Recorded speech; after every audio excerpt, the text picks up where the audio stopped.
ലോകത്തിലെ ഏറ്റവും ഉയരം കൂടിയ ആർച്ച് റെയിൽവേ പാലം ചെനാബ് എന്ന് പറഞ്ഞാൽ ഈഫൽ ഗോപുരത്തിനേക്കാൾ ഉയരമുള്ള പാലം. അതിൻ്റെ ഉദ്ഘാടനം പ്രധാനമന്ത്രി നരേന്ദ്രമോദി നിർവഹിച്ചു. മാത്രമല്ല അതിലേക്കൂടെയുള്ള വന്ദേ ഭാരത് ട്രെയിനിൻ്റെ ഉദ്ഘാടനം നിർവഹിച്ചു.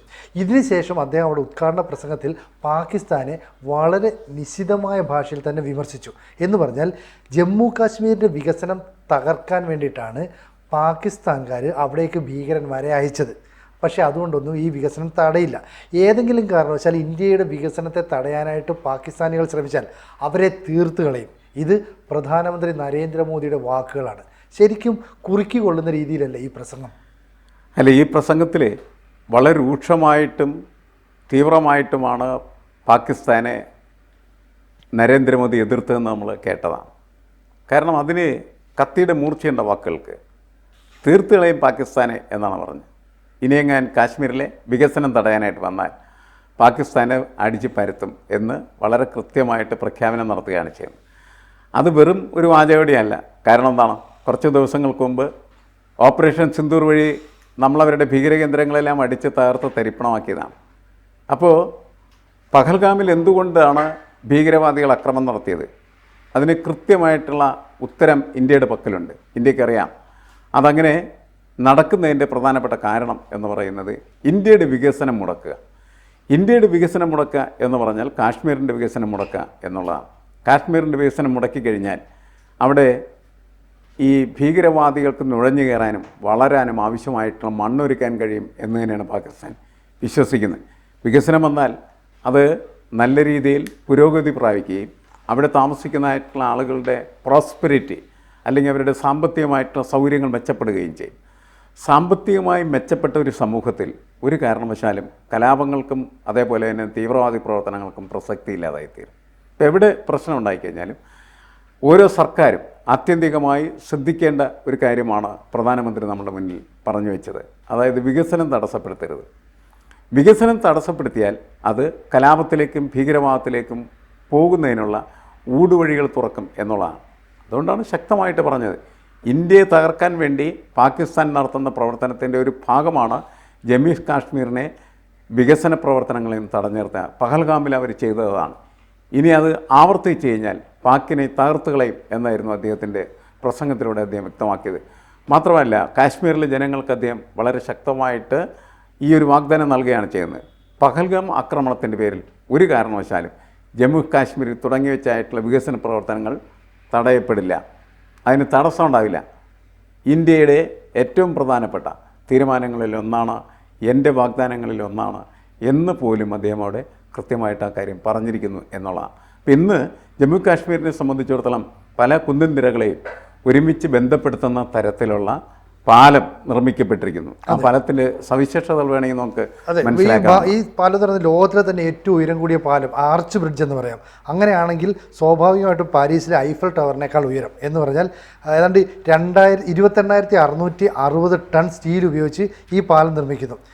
ചെനാബിൻ്റെ കൈവഴിയായ ആൻജിക്ക് കുറുകെ നിർമ്മിച്ച പാലത്തിലെ കേബിളുകളുടെ ആകെ നീളം എന്ന് പറയുന്നത് 653 കിലോമീറ്ററാണ്. എന്ന് വെച്ചാൽ കേരളത്തിൻ്റെ വടക്കേ അറ്റമായ മഞ്ചേശ്വരത്ത് നിന്ന് തെക്കേ അറ്റമായ പാറശാലയിലേക്കുള്ള റോഡിൻ്റെ ദൂരം ഏതാണ്ട് 637 അതിനേക്കാൾ കൂടിയ ദൂരം. അപ്പോൾ ഇത്തരത്തിലുള്ള ലോകത്തിൻ്റെ നെറുകയിലേക്ക് ചെനാബ് എന്ന് പറയുന്ന ഈ പാലം വരുന്നു. അപ്പോൾ പാലം സ്ഥിതി ചെയ്യുന്ന ജമ്മു കാശ്മീരിലെ റിയാസി ജില്ലയിലെ കൗരി ബക്കൽ ഗ്രാമങ്ങൾക്കിടയിലാണ് ഇത് നിർമ്മിക്കുന്നത്. മാത്രമല്ല ഇതിനോടൊപ്പം തന്നെ ഉധംപൂർ ശ്രീനഗർ ബാരാമുള്ള റെയിൽപാത, അത് നമ്മുടെ ഒരു വലിയ സ്വപ്നമാണ്, അതിലേക്കും ഒരു സ്റ്റെപ്പ് എടുത്ത് നമ്മൾ മുന്നോട്ട് വെക്കുന്നുണ്ട്. അപ്പോൾ ഇതെല്ലാം കൂടെ വെച്ചുകൊണ്ട് പറയുകയാണ് ജമ്മു കാശ്മീരിൻ്റെ വികസനം, ഇന്ത്യയുടെ വികസനം എന്ന് പറയുന്നത് ഭീകരവാദികൾക്ക് തടയാൻ കഴിയില്ല. ജമ്മു കാശ്മീരിലെ അമ്പലങ്ങൾ, അതായത് ആരാധനാലയങ്ങൾ, സ്കൂളുകൾ, ഇതൊക്കെ തന്നെ ആക്രമിക്കുന്നത് ലോകം കണ്ടതാണ്. മാത്രമല്ല അവിടുത്തെയുള്ള ഭീകരന്മാരെ മുഴുവൻ ഞങ്ങൾ തുടച്ചു മാറ്റും. ജനങ്ങൾ അവിടുത്തെ ഭീകരവാദത്തെ തുടച്ചു നീക്കുന്നു അല്ലെങ്കിൽ അതിനെ എതിർക്കുന്നു. അപ്പോൾ ജമ്മു കാശ്മീർ ജനങ്ങൾ തന്നെ അത് എതിർക്കുന്നുവെന്ന് ഉറക്കെ വിളിച്ചു പറയുന്ന മോദി പറയുന്നു, ഇനി ഏതെങ്കിലും കാരണവശാൽ പാകിസ്ഥാൻ ഞങ്ങളുടെ വികസനത്തിനെതിരായിട്ട് വന്നു കഴിഞ്ഞാൽ പാക്കികളെ ഞങ്ങളങ്ങ് ഫിനിഷ് ചെയ്യും.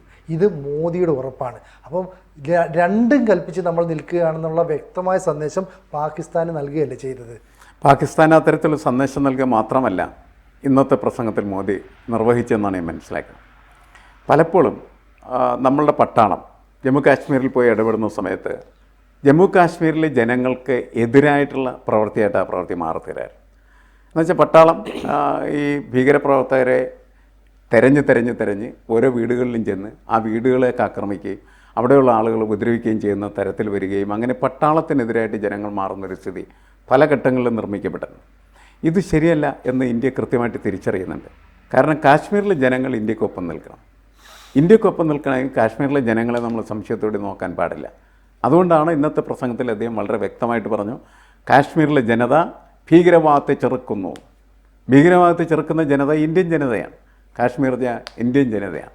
അതുകൊണ്ട് ഇന്ത്യൻ ജനത ഇന്ത്യയുടെ ഒരു ഭാഗമായി മാറിയ ഈ കാശ്മീരിലെ ജനത അവരുടെ വികസനം ഒരു കാരണവശാലും തടയാൻ ആരെയും അനുവദിക്കില്ല. പാകിസ്ഥാൻ ഇനി അതിനെ ശ്രമിച്ചു കഴിഞ്ഞാൽ തകർത്ത് തരിപ്പണമാക്കും എന്ന് വ്യക്തമായി ഈ പ്രസംഗത്തിൽ പറഞ്ഞിട്ടുണ്ട്. അപ്പോൾ ഈ പ്രസംഗത്തിൻ്റെ ഒരു പ്രത്യേകത എന്താണെന്ന് വെച്ച് കഴിഞ്ഞിട്ടുണ്ടെങ്കിൽ പഹൽഗാം ആക്രമണം കഴിഞ്ഞതിന് ശേഷം യഥാർത്ഥത്തിൽ അവിടുത്തെ ജനങ്ങളെ നേരിട്ട് പോയി അഭിസംബോധന ചെയ്യുന്ന ഒരു പ്രധാനപ്പെട്ട ഒരു സമ്മേളനമാണ് ഈ സമ്മേളനം എന്നുള്ളത്. കാരണം ഇന്ത്യയുടെ സ്വപ്നങ്ങളിലൊന്നാണ് ഈ ചെനാബ് റെയിൽവേ സംവിധാനം എന്ന് പറയുന്നത്. അത് വലിയ അത്ഭുതം തന്നെയാണ് ശരിക്കും പറഞ്ഞത്. ആ അത്ഭുതം നമ്മൾ സാക്ഷാത്കരിക്കാനായിട്ട് തീരുമാനിച്ച് ഒരുപാട് വർഷങ്ങളായിട്ട് നടത്തുന്ന പ്രവൃത്തിയാണ്. അത് പൂർത്തീകരിക്കപ്പെട്ടു. ട്രെയിൻ അങ്ങനെ അതിലൂടെ സഞ്ചരിക്കാനായിട്ട് തുടങ്ങും. ഇനിയുള്ള ഒരു പ്രത്യേകത എന്താണെന്ന് വെച്ച് കഴിഞ്ഞിട്ടുണ്ടെങ്കിൽ ജമ്മു കാശ്മീരിൽ എവിടെയും പോകാൻ ആളുകൾക്ക് വളരെ എളുപ്പത്തിൽ കഴിയും. എന്നുവെച്ചാൽ സഞ്ചാര സൗകര്യങ്ങളാണ് പല ഘട്ടങ്ങളിലും ഈ ഭീകരപ്രവർത്തകർക്കും കലാപകാരികൾക്കും എതിരെ വരുന്ന ഒരു പ്രധാനപ്പെട്ട ഒരു സംഭവം എന്നാണ്. സഞ്ചാര സൗകര്യം ഉണ്ടായിക്കഴിഞ്ഞാൽ, ട്രാൻസ്പോർട്ടേഷൻ സംവിധാനം ഉണ്ടായിക്കഴിഞ്ഞാൽ വളരെ എളുപ്പത്തിൽ ഭീകരരെ പൊക്കാം. ഇതങ്ങനെ സംവിധാനം ഇല്ലാതെ വരുന്ന സമയത്ത് ഭീകരർ അവിടെ എത്തിയിട്ടുള്ള സൂചന ലഭിച്ചാൽ പോലും പട്ടാളമോ അതുപോലെ പോലീസ് അവിടെ എത്തുമ്പോഴേക്കും ഭീകരർക്ക് രക്ഷപ്പെടാനായിട്ട് കഴിയും. ഇപ്പോൾ അതിനുള്ള സാധ്യതകൾ കുറയുകയാണ് ചെയ്യുന്നത്. അതായത് വികസനത്തിൻ്റെ റോഡുകളോ റെയിൽ പാളങ്ങളോ എങ്ങോട്ടൊക്കെയാണ് ഇരച്ച് ചെല്ലുന്നത് അവിടെ ഈ ഭീകരപ്രവർത്തനത്തിൻ്റെ സാധ്യതകൾ കുറയും എന്നുള്ളതാണ്. ഇപ്പം പഴയ കാലത്തൊക്കെ നമ്മുടെ നാട്ടിൽ പല സ്ഥലത്തൊക്കെ കള്ളമാറ്റ് കേന്ദ്രങ്ങളുണ്ടാകും. ആ കള്ളമാറ്റ് കേന്ദ്രങ്ങളെന്ന് പറഞ്ഞാൽ പോലീസുകാർക്കൊന്നും ചെല്ലാൻ പറ്റാത്ത മേഖലയായിട്ട് അതിനെ മാറ്റി അതിനെ തന്നെ നമ്മൾ വിശേഷിപ്പിക്കുന്നത് പാകിസ്ഥാൻ എന്നൊക്കെ പറഞ്ഞാണ് നമ്മുടെ നാട്ടിൽ തന്നെ അതിന് വിശേഷം കൊടുക്കുന്നത്. ആർക്കും ചെല്ലാൻ പറ്റാത്ത ഒരു മറ്റൊരു രാജ്യം പോലെ നിൽക്കുന്ന സ്ഥലം. അവിടേക്കൊക്കെ പാലം പണിത് കഴിഞ്ഞപ്പോൾ എന്താ സംഭവിച്ചതെന്ന് വെച്ചാൽ കള്ളമാറ്റ് കേന്ദ്രങ്ങൾ അടിച്ചു തകർക്കപ്പെടുകയും ആ കള്ളമാറ്റെന്ന് പറയുന്നത് ആ കൺസെപ്റ്റിൽ നിന്ന് ആളുകൾ മാറുകയും അതിൻ്റെ പിന്നാലെ പോകാൻ ആരും തയ്യാറാവാതിരിക്കുകയും ചെയ്യും. എന്ന് വെച്ചാൽ ജനങ്ങൾ മുഖ്യധാര ജീവിതത്തിലേക്ക് കടന്നു വന്നത് നമ്മുടെ ജീവിതാനുഭവമാണ്. അതിന് സമാനമായ ഒരു കാര്യമായിരിക്കും ഈ കാശ്മീരിൽ സംഭവിക്കാനായിട്ട് പോകുന്നത്. കാരണം എല്ലാ സ്ഥലത്തേക്കും യാത്രാ സംവിധാനം ഒരുക്കുകയും അവിടേക്ക് ജനങ്ങൾക്കും അതുപോലെ പോലീസിനും പട്ടാളത്തിനും വളരെ എളുപ്പത്തിൽ എത്തിച്ചേരാൻ പറ്റുന്ന സാഹചര്യം ഉണ്ടാകുകയും ചെയ്താൽ ഭീകരപ്രവർത്തകർക്ക് നുഴഞ്ഞു കയറാനും അതേപോലെ തന്നെ അടയിരിക്കാനുമായിട്ടുള്ള മാളങ്ങളില്ലാതെ ആ മാളങ്ങൾ തകർക്കുന്നതിൻ്റെ ഒരു പ്രധാനപ്പെട്ട പ്രവൃത്തിയാണ് ഈ റെയിൽ നിർമ്മാണവും അതിൻ്റെ ഉദ്ഘാടനവും. വന്ദേ ഭാരത് അതിലൂടെ ഓടിക്കഴിഞ്ഞു. അതാണ് ഉദ്ഘാടനത്തിന് നടന്നിരിക്കുന്നത്. ഇപ്പോൾ ഈ പഹൽഗാം ആക്രമണം ഉണ്ടായ സമയത്ത് നമ്മൾ ഏതാണ്ട് 14 ദിവസത്തോളം വെയിറ്റ് ചെയ്തു. നമ്മൾ ഒരു നടപടി എടുത്തില്ല. അപ്പോൾ നമ്മുടെ നാട്ടിലുള്ള ജനങ്ങളെല്ലാം ചോദിച്ചത് എന്താ ഇന്ത്യ റിയാക്ട് ചെയ്യുന്നത്. പക്ഷേ ഇപ്പോൾ പ്രധാനമന്ത്രി നരേന്ദ്രമോദി പറയുന്നു ചുരുങ്ങിയ സമയം കൊണ്ട് കൃത്യമായ തിരിച്ചടി നൽകാൻ ഇന്ത്യക്ക് നൽകി. ശരിയാണ്, ഇന്ത്യക്ക് അങ്ങനെ സാധിച്ചത് എന്തുകൊണ്ടാണെന്ന് വെച്ചാൽ 22 മിനിറ്റ് കൊണ്ടാണ് നമ്മൾ അവരുടെ 9 ഭീകര താവളങ്ങളെ തകർത്ത് തരിപ്പണമാക്കി. അവരുടെ എയർബേസുകൾക്ക് വലിയ കേടുപാടുകൾ സംഭവിച്ചു. എന്ന് വെച്ചാൽ എയർഫോഴ്സിന് ഒരു വിമാനം പോലും അവിടെ നിന്ന് പറന്നുയർത്താനോ അല്ലെങ്കിൽ ഇറക്കാനോ ഒന്നും കഴിയാത്തൊരു സാഹചര്യം ഉണ്ടാക്കി. അപ്പോൾ നരേന്ദ്രമോദി പറയുന്നത് നമ്മൾക്കെതിരെ ഒരു ആക്രമണത്തിന് അവർ തുനിഞ്ഞാൽ ആ ഭീകരവാദത്തെ തുടച്ചു മാറ്റുന്ന രീതിയിലുള്ള പ്രവർത്തനങ്ങൾ നമ്മൾ നടത്തിയിട്ടുണ്ട്, ഇനിയും നടത്തും. അപ്പോൾ ഒരു തവണ കൂടി നമ്മൾക്കെതിരെ ആക്രമണത്തിന് തുനിയരുതെന്ന് പറയാൻ മറ്റു കാരണം വേൾഡ് ബാങ്കിൻ്റെ ഏഷ്യൻ ഡെവലപ്മെൻറ്റ് ബാങ്കിൻ്റെയൊക്കെ വലിയ തോതിൽ സാമ്പത്തിക സഹായം ഇപ്പോൾ പാകിസ്ഥാനിലേക്ക് വരുന്നുണ്ട്. അമേരിക്കയ്ക്ക് അതിനൊരു പങ്കാളിത്തമുണ്ട്. അപ്പോൾ ഇനിയും അത്തരത്തിലുള്ളൊരു നീക്കം നടത്തുകയാണെങ്കിൽ ഞങ്ങൾ രാജ്യത്തെ ജനങ്ങളെ തന്നെ തുടച്ചു മാറ്റും, എവിടുത്തെ പാകിസ്ഥാനിലെ. ഇതാണ് പരോക്ഷമായി പറയുന്നത്. അപ്പോൾ ഇതുകൊണ്ട് ഭീകരവാദം എന്നേക്കുമായി തീരും എന്ന് നമുക്ക് പ്രതീക്ഷിക്കാൻ പറ്റുമോ? അല്ല, ഭീകരപ്രവർത്തകർ എന്ന് പറയുന്നത് 1, 4 അല്ലെങ്കിൽ 5, 10 ആളുകളല്ല. അവരെ ശരിയായ രീതിയിൽ ട്രെയിൻ ചെയ്ത് അയക്കുന്ന വലിയ ഒരു സംവിധാനം, നെറ്റ്വർക്ക് ഉണ്ടാവും. ആ നെറ്റ്വർക്ക് എന്ന് പറഞ്ഞ ഒരു രാഷ്ട്രത്തിൻ്റെ സഹായത്താലാണ് നിർവഹിക്കപ്പെടുന്നത്. അതുകൊണ്ട് പാകിസ്ഥാൻ 40-ന് ശേഷം ഇന്ന് വരെയും പാകിസ്ഥാൻ ഇത് തന്നെയാണ് ചെയ്തുകൊണ്ടിരിക്കുന്നത്. അപ്പോൾ ആ നെറ്റ്വർക്ക് തകർക്കുക മുൻകാലങ്ങളെക്കാൾ എളുപ്പമാണ് ഇപ്പോൾ തകർക്കൽ. കാരണം എന്ന് വെച്ചാൽ സാങ്കേതികവിദ്യ വളരെയധികം വളർന്നു. ഡ്രോണുകളൊക്കെ ഉപയോഗിച്ച് എവിടെയും ചെന്ന് എന്തും തകർക്കാം എന്ന് നമ്മൾ ഉക്രൈനിൽ നിന്ന് മനസ്സിലാക്കിയ ഒരു കാര്യമാണ്. അപ്പോൾ അത് കുറേ നാൾ വേണം ഒരു പ്ലാൻ ചെയ്യാൻ എന്ന് മാത്രമേ ഉള്ളൂ. പക്ഷേ നമുക്ക് പാകിസ്ഥാനും ഇന്ത്യയും താരതമ്യം ചെയ്യുന്ന സമയത്ത് പാകിസ്ഥാൻ എന്ന് പറഞ്ഞാൽ വളരെ ചെറിയ ഒരു ശക്തിയാണ്, ഒരു സൈനിക ശക്തിയാണ് ഇന്ത്യയുടെ മുമ്പിൽ. അപ്പോൾ ഇന്ത്യയെ സംബന്ധിച്ചിടത്തോളം അടിച്ച് താർക്കണം എന്ന് തീരുമാനിച്ചാൽ കൃത്യമായിട്ട് അതിനെ ആസൂത്രണം നടത്താം, അത് നിർവഹിക്കാം. 14 ദിവസം കഴിഞ്ഞതിന് ശേഷമാണ് നമ്മൾ ചെയ്തതെന്നുള്ളത് ശരിയാണ്. പക്ഷേ ചെയ്യാൻ നമുക്ക് 22 മിനിറ്റ് വന്നുള്ളൂ എന്നുള്ളതാണ്. എന്നുവെച്ചാൽ എല്ലാം പ്ലാൻ ചെയ്തു, ആ പ്ലാനിങ് അനുസരിച്ച് നമുക്ക് അടിച്ച് താർക്കാനായിട്ട് കഴിഞ്ഞു. ഈ ഒരു പശ്ചാത്തലത്തിലും അനുഭവത്തിലുമാണ് ഇപ്പോൾ ഇന്ത്യൻ പ്രധാനമന്ത്രി പാകിസ്ഥാന് നേരെ ശക്തമായിട്ടുള്ള താക്കീതായിട്ട് ഈ ചെനാബ് റെയിൽവേ സ്റ്റേഷനിലെ ആ ഉദ്ഘാടന പ്രസംഗത്തിൽ സൂചന നൽകിയത്. മേലാൽ ഇങ്ങോട്ട് വന്ന് തീർത്തുകളയും എന്നാൽ പാകിസ്ഥാനെ തീർക്കും.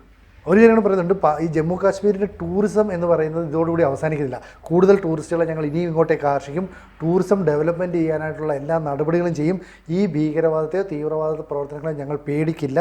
ഇന്ത്യയുടെ വികസനം എന്ന് പറയുന്നത് കാശ്മീരിൻ്റെ കൂടെ വികസനമാണ്. അതുകൊണ്ട് തന്നെ ഏതെങ്കിലും തരത്തിൽ ഞങ്ങൾക്കെതിരെ നീങ്ങിയാൽ നിങ്ങളെ തുടച്ചു നീക്കുമെന്ന്.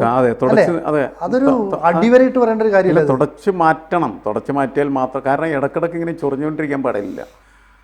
നമ്മൾ ശരിക്ക് കാശ്മീരിൽ വികസന പ്രവർത്തനങ്ങൾ കൊണ്ടുവരുന്നതിൻ്റെ ഭാഗമായിട്ടും അവിടുത്തെ ടൂറിസം ഡെവലപ്പ് ചെയ്യുന്നതിൻ്റെ ഭാഗമായിട്ടുമാണ് എല്ലാ കാര്യങ്ങളും ചെയ്തുകൊണ്ടിരിക്കുന്നത്. ഇപ്പോൾ കുറേ നാളുകളായിട്ട് വളരെയും ടൂറിസ്റ്റുകൾ അവിടെ പോയിക്കൊണ്ടിരിക്കുകയാണ് ചെയ്യുന്നത്. ടൂറിസ്റ്റുകൾ അവിടെ ചെല്ലുമ്പോൾ എന്താണ്, ജമ്മു കാശ്മീരികളുടെ കൈകളിൽ പണം വരും, അവർ സമ്പന്നരാകും, അല്ലെങ്കിൽ അവർക്ക് സുഖകരമായി ജീവിക്കാൻ പറ്റുന്ന അന്തരീക്ഷം വരും. സുഖകരമായി ജീവിക്കാൻ പറ്റും എന്ന് തോന്നിയാൽ പിന്നെ അവർ ഭീകരപ്രവർത്തനത്തിന് പിന്നാലെ പോകില്ല. അതാണ് എൻ്റെ പോളിസി.